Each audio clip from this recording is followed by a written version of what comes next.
গত শনিবার থেকে প্রতিদিন ৮ ঘণ্টা করে কর্মবিরতি পালন করে আসছিলেন চট্টগ্রাম বন্দরের শ্রমিক ও কর্মচারীরা। দাবি আদায়ে কোনো অগ্রগতি না হওয়ায় বুধবার থেকে তারা শুরু করেন অনির্দিষ্টকালের কর্মবিরতি। এতে সম্পূর্ণ অচল হয়ে পড়ে দেশের প্রধান সমুদ্র বন্দরের অপারেশনাল কার্যক্রম। সংকট নিরসনে বৃহস্পতিবার বিকেলে চট্টগ্রাম বন্দর ভবনে শ্রমিক নেতাদের সঙ্গে বৈঠকে বসেন নৌপরিবহন উপদেষ্টা এম সাখাওয়াত হোসেন।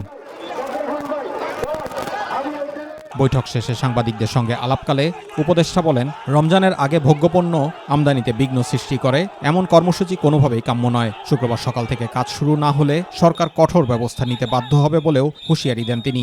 এবং এখানে যা ঘটছে সেটা যে এখান থেকে ঘটছে তা নয়, এর পিছনে অনেক লোকের ইন্ধন আছে এবং আশা করি কাল সকাল থেকে যেভাবে হোক পোর্ট সচল হবে। আজকে তো যেহেতু বিকেলে যেহেতু এখন ভাটার সময়, এখন কোনো জাহাজ ঢোকানো এমনি যায় না।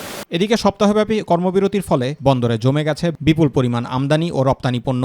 এতে ব্যবসায়ীদের বড় ধরনের আর্থিক ক্ষতি হয়েছে বলে জানিয়েছে বন্দর ব্যবহারকারীরা। আমরা বার্থ অপারেটররা প্রতিদিন গড়ে 30 থেকে 35 লাখ টাকা করে আমাদের সম্মিলিতভাবে আমাদের ক্ষতি হয়েছে, যেটা আমাদের সামনে রোজার সময় শ্রমিকদের ঈদ বোনাস এবং স্যালারি সহ সবকিছু পেমেন্ট করতে আমাদের খুব দুরূহ হয়ে পড়বে। অন্যদিকে নৌপরিবহন উপদেষ্টার সঙ্গে বৈঠক শেষে শ্রমিক নেতারা জানান, এনসিটি পরিচালনায় বিদেশি কোম্পানির সঙ্গে চুক্তির বিষয়টি সরকারের সর্বোচ্চ পর্যায়ের সিদ্ধান্ত। সে কারণে সরকারের শীর্ষ পর্যায় থেকে চূড়ান্ত সিদ্ধান্ত পাওয়ার সুযোগ দিতে 2 দিনের জন্য কর্মবিরতি স্থগিত করা হয়েছে। আমরা সকল, বিশেষ করে আমাদের সাথে আরও 5 ক্যাটাগরির শ্রমিক কর্মচারীরা রয়েছে।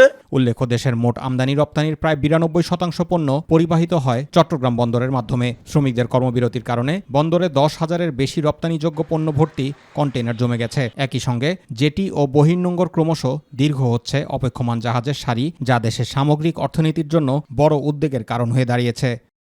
জুবার রহমান, মাই টিভি নিউজ।